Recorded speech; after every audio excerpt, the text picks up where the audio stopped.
Putus atau terus? Kemarin kita sempat ngobrolin kapan kita tahu kita itu harus putus dari sebuah hubungan.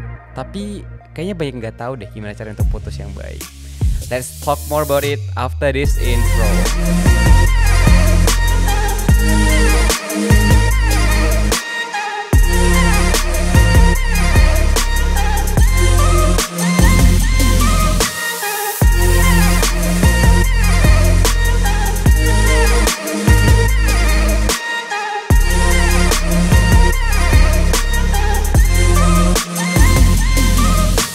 Welcome back everyone. Welcome back to Guru Podcast. And again, bagi kalian yang mungkin baru pertama kali datang ke podcast ini, welcome.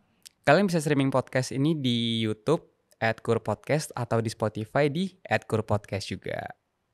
Anyway, ngomongin soal putus nih. Mungkin ada di antara kalian yang udah ngalamin putus beberapa kali dan putusnya itu sedikit menyakitkan ya.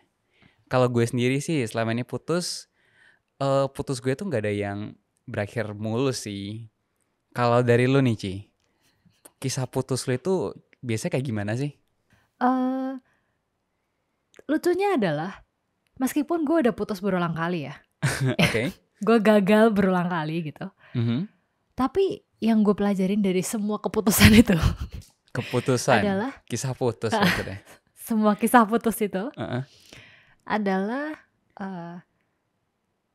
putus sama orang itu sama uniknya dengan hubungan itu. Oke. Jadi setiap putus tuh punya karakter gitu loh. Oke. Yang akan sangat kontekstual dan berhubungan erat dengan hubungan itu sendiri gitu. Itulah kenapa setiap putus tuh unik dan complicated pasti yang kamu bilang dan ya it's never simple. Tapi sejauh ini itu kisah putus lo itu selalu berjalan mulus atau there is a lot of bumpy roads gitu sih? Tunggu, kita definisikan putus yang mulus ini gimana sih? Ya putus yang mulus itu ya? kan ada putus yang baik-baik aja. Terus ada juga yang putusnya itu yang sampai diteror, diwarnai kekerasan terus. gitu. Ya. Ya kita menjauhi kekerasan sih, tapi ya mungkin ada yang kayak gitu. Ada juga yang disantet loh. Oke, iya. Ada iya juga kan? yang sampai santet loh. Iya. Kira-kira kisah putus lo itu gimana sih? Sejauh ini gue cukup beruntung ya Har. Karena gue kemarin baca banyak korban mutilasi literally ya, yang dari kisah cinta loh. Gara-gara putus. Gue bersyukur ya. Ya permasalahan cinta, masalah romansa gitu. Gue bersyukur banget gue masih utuh ya sebadan sekarang masih hidup gitu. Kalau lo nanya apakah putus gue termasuk mulus, mungkin sejauh ini belum pernah ada lemparan piring, belum pernah ada Chinese plate gak pernah berterbangan gitu. Terus belum pernah ada tonjokan mendarat di pipi, belum pernah. Jangan sampai lah kalau itu. Iya kan, kita kan the worst case ya. Belum pernah ada kata-kata kasar yang terucap kayak gitu ketika putus. Tapi pasti sedih gak sih? Pas lo putus tuh sedih gak sih? Iya, kegiatan itu sendiri adalah gambaran perasaan itu sendiri ya, Har. Broken ya. Iya sih. Iya kan? Jadinya ya pasti broken lah. Karena gini. Gue suka sama penggambaran ini dari salah satu penulis. Apa tuh? Siapa? Biasa. Dia ngomong gini. Setiap kali lu patah hati, itu tuh literally lu mematahkan hati lu gitu. Oke. Dan meninggalkan sebagian cerita lu itu bersama orang itu, waktu itu, dan momen hidup lu yang itu. Wow. Jadi ketika lu broke, lu kehilangan sesuatu dari diri lu itu udah pasti. Lu kehilangan sesuatu dan lu memang harus merelakan itu untuk hanya ada di time zone itu untuk kemudian lu bisa move on dari situ. Dan belajar juga dari momen itu. Itulah kenapa putus gak pernah mudah. Tapi sebenarnya apa sih yang bikin putus itu berat sih? Ada 2 bagian biasanya. Tragedi putus tuh ada 2 bagian biasanya. Kenapa tuh? Pertama sebelum putus dan sesudah putus. Oke. Dimana dua-duanya ini berat Sehingga orang tuh pada akhirnya sering banget datang ke aku dan nanya, gimana sih cara putus gitu. Oke. Padahal sebenarnya kalau literally aku cuma jawab, ya jawab kayak ketika lu nembak lu ngomong apa? Kita pacaran mau nggak gitu kan? Heeh. Ya ketika lu putus ya sama. Pertanyaannya dibedain aja. Oke. Kita putus ya gitu kan sebenarnya. Heeh. Tapi apa sih sebenarnya yang membuat itu berat banget gitu? Karena 2 tragedi itu tuh dua-duanya sama-sama berat. Pertama, lu tuh siapa? Lu tuh yang mutusin apa yang diputusin dulu? Oke. Itu udah bikin berat nih. Oke. Ya kan? Oke. Terus kemudian apakah keputusan ya yang kayak kita omongin di minggu lalu, apakah keputusan untuk lu putus itu adalah karena keinginan yang mendadak gitu atau udah dari masalah yang berkelanjutan, yang berlarut-larut gitu kan? Itu juga membuat lu tuh bingung, gue putus nggak ya gitu kan? Itu kan before di break up gitu kan? Nah, setelah lu putus, lu tuh juga mikir, ntar kalau gue kangen gimana ya? Ntar kalau misalnya gue pengen balikan gimana ya? Kalau ntar dia minta balikan gimana ya? Terus juga belum lagi ada yang berantem lagi setelah putus. Berantemnya makin gimana hebat. kalau dia benci sama gue gitu kan? Terus kayak gimana kalau orang tuanya ngesantet gue gitu. Atau orang tuanya neror gitu. Nah iya, jadi yang membuat putus berat itu sebetulnya bukan putusnya, bukan putusnya, tapi adalah proses menuju dan proses setelahnya gitu. Yang kayak ya kalau orang bilang tuh aftermath lah. Yang apa ya, emotional konfliknya itu yang membuat. Jadi kan kalau aftermath itu kan adalah sesuatu yang kayak side effect obat gitu loh, yang kita nggak akan pernah bisa benar-benar predik gitu. Itu yang membuat kita kemudian merasa tidak punya kontrol dan kemudian kita ketakutan lah biasa kalau kayak gitu kan. Itu yang membuat berat. Jadi sebenarnya gimana sih cara putus yang baik dan benar itu supaya kedua belah pihak itu ya bisa putus dengan damai dan sama-sama belajar dari proses putus itu dan menjadi recover lebih baik. Dan melanjutkan hidup tanpa menghancurkan diri sendiri dan orang lain gitu ya. Iya benar. Gimana caranya putus yang baik seperti itu, Ci? Yang baik dan benar ini kayak ini ya. Sebetulnya jawabannya tuh gimana cara putus yang baik dan benar itu tidak ada yang pasti lah. Kayak aku bilang semua orang putus-putusku yang dulu juga beda-beda semua gitu. Tapi sejujurnya semakin banyak aku belajar, semakin tua aku, semakin banyak aku belajar, semakin banyak aku mendengar cerita, menjadi konsultan orang lain dan ya pokoknya dengar cerita lah. Ternyata sebuah putus hubungan itu only slightly different, Har. Jadi kita hanya merasa, kita kan ngerasa kayak setiap hubungan beda banget kan. Tapi sebetulnya semua hubungan tuh punya pola gitu, yang kita bisa apa ya, generalisir sedikit lah untuk kemudian menjadikan kita belajar gitu kan. Poin pertama dan paling penting setiap orang yang nanya sama aku gimana cara putus sama orang, jawabanku adalah ngomong langsung. Ngomong langsung? Iya. Oke. Gue selalu jawab kayak gitu, Har. Kenapa tuh? Dan respon mereka selalu kayak selalu gagap gitu tiba-tiba. Tapi iya. Bukannya iya, oke. Sama seperti halnya kalau misalnya kita mau nembak orang itu lebih baik kita nembak secara langsung kan. Tapi kalau putus secara langsung itu bukannya salah satu langkah yang baik juga, karena kan untuk meminimalisir pertengkaran after break up-nya dan meminimalisir hal-hal yang tidak diinginkan terjadi, misalnya nih lempar-lemparan piring atau tonjok-tonjokan, kan ada yang kayak gitu kan. Jadi kenapa harus sejujurnya do it in gini, person? Aku tuh selalu percaya pada namanya clear cut. Oke.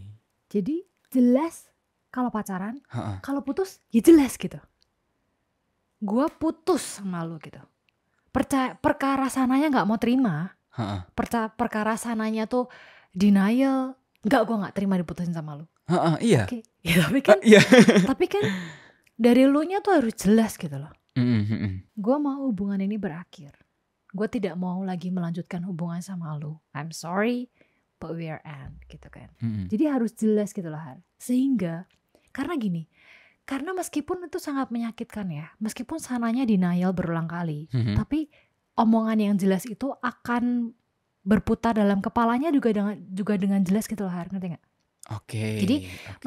jadi kalau lu ngomong gue mau hubungan ini berakhir, Heeh. itu orang itu bakal kayak gue nggak terima gitu. Tapi kejelasan yang kamu katakan itu, Mhm. meskipun dia denial, dia tuh tahu bahwa dia denial, ngerti nggak? Dia Mhm tahu mhm. bahwa dia denial. Mhm. Itu penting banget. Oke. Daripada lu lempar mix signal, ngerti nggak? Kayak gue tuh mau putus lo sama lu tuh nyadar kayak gitu. Gue paling nggak suka sama orang kayak gitu. Tapi kalau misalnya ngomong putus langsung gitu aja kan sebenarnya kita bisa nulis langsung di chat secara jelas kan? Atau beda? Bisa. Tapi lu nggak akan bisa lihat mukanya dia waktu lu putusin. Oh, Dia perasaannya nggak kayak akan bisa gimana? langsung merespon dengan cepat. Mhm mhm mhm. Lu lebih manusiawi ketika lu mau melepaskan seseorang, lu at least Oh, have the iya iya gut iya. to face it gitu loh menurutku. Kalau Mhm. misalnya kamu cukup berani untuk memulai sebuah hubungan, kamu harus sangat berani untuk mengakhirinya dong. Iya sih, You know? gentleman ya. Iya, kamu harus sangat berani. Tapi kan Tapi sebenarnya ya mhm. not easy. Oh iya dong. Putus itu Mm-mm. menurut aku suatu hal yang Karena berat gini, sih. karena ya bahkan temanku tuh ada ya Har, yang setiap kali dia mutusin cewek, dia bakal temuin dan siap gitu sama semuanya. Kayak, kalau kamu mau maki aku nggak apa-apa sekarang. Kalau kamu mau nangis sekarang. Kalau kamu mau mukul aku sekarang gitu. Luapkan apapun yang kamu rasakan. Karena meskipun itu terdengar kayak edan, berat banget lah. Ah, Tapi ya Har, somehow ya, clear cut loh. Ceweknya bahkan ah. lebih respect sama cowoknya. Oke, oke. Ketika kita clear cut nih, ketika kita ngobrol ketemuan kita akhirnya ngobrolin, oke, aku mau putus sama kamu karena hal ini. Ketika ceweknya nangis, ketika ceweknya itu mempertanyakan hal tersebut, nanti kita harus ngeresponnya kayak gimana dong? Padahal kita pengennya kan clear cut kan. Mm-mm. Jadi apa yang harus Oke. kita lakukan ketika ceweknya itu nggak mau putus atau mempertanyakan hal-hal lain lah? Ketika kamu pengen putus tapi pihak sananya nggak mau gitu kan intinya. Iya, Terus, apa yang harus terus kita kamu lakuin? merasa Aku ngerasa pertanyaannya bersalah nggak dong. tega. Heeh, nggak tega jadinya. Oke, tak kasih tahu ya. Ketika kamu sudah ingin mengakhiri sebuah hubungan, Heeh. itu adalah hal paling bertanggung jawab dari kamu untuk tidak melanjutkan hubungan itu lagi. Jangan pernah Oke. melanjutkan sebuah hubungan hanya karena kamu kasihan, hanya karena kamu merasa bersalah, hanya karena kamu nggak tega. Jangan pernah melanjutkan sebuah hubungan di mana hatimu Oke. udah nggak lagi di situ. Nggak lagi di situ Oh. tuh subjektif lah. Tapi kalau kamu udah pingin mengakhiri itu, Heeh. akhiri. Hal terbaik yang bisa kamu kasih ke cewek yang nangis itu Mm-mm. adalah akhir dari sebuah hubungan yang kamu udah gak mau lanjutin lagi. Oke. Dan ingat-ingat ya, Heeh. ketika kamu ingin hubungan itu berakhir, Heeh. jangan berusaha untuk, meskipun ya pastilah sananya nangis, kamunya Iya, nangis iya. gitu kan. Heeh. Jangan merasa bahwa kamu harus membuat orang ini merasa lebih baik dari sebuah putus itu gitu. Loh, kenapa? Jangan kayak dia nangis terus kamu peluk dia atau kamu menunjukkan kasih sayang lagi. Jangan. Itu aku ngerti. Banyak orang yang mikir kayak, loh kan gue kan kasihan gitu kan. Loh kan gue kan Heeh. merasa bersalah. Iya. Gue menyakiti dia. Gue yang bikin dia nangis gitu ya. Iya. Enggak. Gue kasih tahu ya. Gue kasih Padahal- tahu.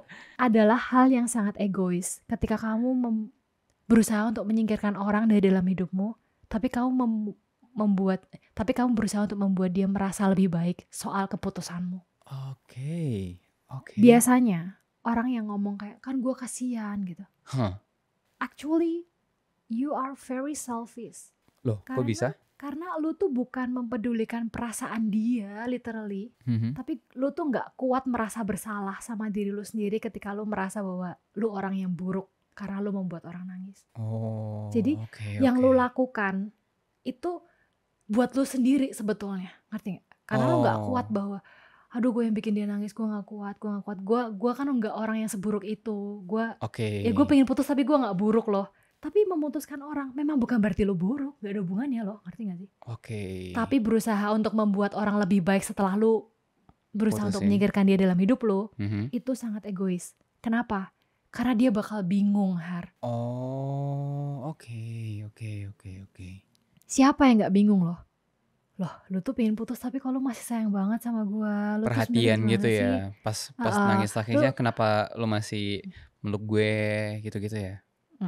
Oh, itu lu tuh malah masih sayang ya sebenarnya ya. itu malah Itu bikin bingung. egois. Itu malah bikin bingung pasangan. Iyalah, Har. Berarti Iya. kalau kayak gitu, Kalau lu mau putus, mhm, lu harus memberikan kejelasan bahwa Mhm, apapun yang gua rasakan terhadap lu mhm. udah bukan urusan lu lagi. Oke. Termasuk perasaan lu. Udah bukan tanggung jawab gua lagi. Kita sudah tidak lagi bertanggung jawab atas perasaan satu sama lain loh ketika putus. Oke. Gua tahu bahwa itu adalah fakta yang sangat berat diterima. But that's true, bener kan? Ketika lu putus, ya lu memang udah gak bertanggung jawab lagi atas perasaan satu sama lain gitu. Berarti setelah putus, kita benar-benar putus kontak dong dengan orang itu. Kita nggak boleh ngebalas chatnya, kita nggak boleh ngebalas Instagramnya dan lain-lain dong kalau kayak gitu. Iya, ada baiknya. Ini benar-benar ada baiknya. Ini ada researchnya juga. Aku baca dari theanatomyoflove.com. Oke. Topiknya adalah recovering from rejection. Oke. Itu hasil penelitiannya bilang bahwa ketika dua orang itu putus, dua-duanya akan recover stronger, udah ke Indonesia ya, recover stronger and faster ketika dua-duanya memutuskan untuk melimitasi kontak to minimum. Oke. Jadi ya lu harus menahan diri gitu. Kenapa begitu? Karena tidak sehat Hari untuk dua orang itu ketika tahu bahwa salah satu udah tidak lagi mau bersama, tapi satunya masih mau bersama, kemudian ya udahlah setidaknya masih chat lah gitu. Ya kan biasa gitu kan, udah setidaknya jangan langsung bubar jalan. Bubar gitu, jangan, pokoknya asal tetap kontak. Dan ketika salah satunya mau karena kasihan, karena dia juga takut kesepian, ya kan biasa gitu kan, takut kesepian, takut habit yang biasa selalu kontak itu hilang. Ketika hanya didasari oleh kesepian, desperation, dan merasa bersalah, pada akhirnya cuma ada dua. Satu ghosting, dua kebencian. Loh, kok bisa? Karena pada akhirnya semakin lama waktu berjalan ya, satunya akan merasa bahwa kok nih orang jadi kayak ngarep sih gue balikan sama dia gitu. Kok dia jadi kayak pacaran lagi sih, kan kita udah putus gitu. Kedua, yang satunya berharap oh dia balas terus kok, berarti sebenarnya nggak apa, berarti masih ada harapan. Masih kayak pacaran loh. Masih ada harapan. Dan gue punya banyak banget teman kayak gitu. Banyak banget. Dimana kayak nggak kok kita udah gak pacaran ya, tapi masih kontak, ya kadang-kadang ketemu, ya masih sering telepon. What are you doing man? Iya. Kayak ya pasti ketika aku nanya kenapa lu masih sering telepon gitu kan, dia nanya ya abis dia telepon masa gue gak angkat. Ya jangan diangkat dong, ngerti gak sih? Iya. Emang kalau udah putus gak boleh jadi temenan lagi gitu? Nah ini yang gue paling gak suka juga. Lah kan kalau kita putusnya baik-baik kan kita bisa temenan lagi setelah putus kayak gitu. Betul sekali guys, ini adalah pernyataan yang sangat betul. Tapi gak saat itu. Gini lah, ya Hari. Kenapa? Menjadi teman. Dari kan kita kan berawal dari berteman ya. Siapa tahu atau ya atau kan kita kan bersama lama ya, kita kayak temenan lama gitu kan. Iya. Ketika kita putus kita berharap ya setidaknya hubungan kita tetap baik seperti berteman. Itu kan intinya. Kita bukan literally berteman loh. Hubungannya baik seperti berteman gitu kan. Oke. Itu adalah goal yang mengagumkan. Itu adalah keinginan yang mulia gitu. Tapi berteman tuh dua sisi Hari. Satu pengen berteman, kalau satunya masih ngarep. Ini bukan berteman. Ini friend zone. Oke, itu satu. Dua, ketika satunya merasa kayak, ya kan kita kan tetap teman, masa kamu nggak mau jadi temanku? Iya. Lu egois banget, gue kasih tau ya, lu egois banget. Karena you cannot force friendship. Oke. Pertemanan tuh bukan sesuatu yang bisa lu paksakan loh. Oke. Dan terutama itu bukan pertemanan, itu bukan goal yang harus kamu capai ketika kamu memutuskan seseorang. Loh. Ketika lu putus, tujuan lu tuh putus, mengakhiri hubungannya. Oke. Berteman itu adalah tahap nanti setelah lu ngomong putus, ngerti gak? Ketika lu putus, Oke. ya putus. Jangan berusaha untuk membentuk hubungan lain yang lu paksakan ke orang gitu. Karena gini, Oke. yang gue benci adalah setiap kali orang ngomong, masa lu gak mau temenan sama gue? Lu tuh playing victim, ngerti gak? Oke. Lu habis nyakitin orang, terus lu berusaha untuk karena lu merasa gak kuat sama rasa bersalahnya, terus lu kayak, masa lu gak mau temenan sama gue? Lu membuat orang merasa bersalah, feeling bad, karena dia, masa gue gak mau sih temenan sama dia? Kan kamu membuat orang merasa seperti itu kan. Dan akhirnya sisi sana akan merasa ya udah kita temenan lah. Dia akan merasa jadi teman lu tuh kewajiban gitu. Oh, jadi kelihatan maksa gitu ya. Hanya untuk menutupi rasa bersalah itu. Iya. Rasa bersalah karena putus itu. Iya, hanya karena untuk menutupi, enggak, udah jangan nangis, kita teman kok, kita temen. Gak ada. Putus. Aku tuh nggak gini, aku tuh tidak melarang orang untuk menjadi berteman ya. It's the best thing gitu. Ada kok, ada hubungan yang kayaknya kita nggak cocok ya pacaran, ya udah temenan. Tapi itu bukan berarti literally switch ke pertemanan gitu loh, Har. Pasti butuh waktu, pasti butuh justifikasi, pasti butuh banyak yang berubah. Dimana kalau lu benar-benar berteman, ya lu akan mengerti ketika teman lu butuh waktu untuk sendiri. Ketika dia menjauh, ketika dia punya kehidupan sendiri gitu. Seringkali yang diharapkan dari berteman, dan it happened to me ya, yang diharapkan dari berteman adalah ada kemungkinan untuk balikan gitu. So it's not friendship. It's, aku mau ngomongin tapi jahat sih, it's manipulation. Memanipulasi supaya bisa balikan lagi jadinya. And it's not healthy ya. Iya. Lah, friendship apa loh yang healthy dengan manipulasi? It's not healthy. Friendship tuh gak punya goal, Har. Ngerti gak? Friendship tuh dua orang yang cocok aja bareng jalan gitu. Mereka gak ada arah gitu loh. Tapi kalau salah satunya tuh punya arah, ya pasti nyeret lah. Berarti setelah putus itu baiknya, ya kalau misalnya kita memang tujuan untuk meng-cut sebuah hubungan, ya kita gak boleh kontak-kontakan dulu. Yes. It's the healthiest and the hardest.